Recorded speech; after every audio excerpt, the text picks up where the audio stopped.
சூதாடி நாட்டை பிடித்து ஆட்சி அமைப்பது அந்த கால வழக்கம். இந்த காலத்தில் சூதாடின தண்டனை உண்டு என்று அரசு அறிவித்துள்ளது.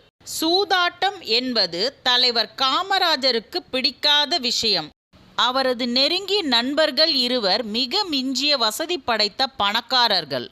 சூதாட்டத்தையே தொழிலாக கொண்டவர்கள். தனது விலை உயர்ந்த வீட்டை வைத்து சூதாடியதில் ஒருவர் தோற்றுவிட்டார்.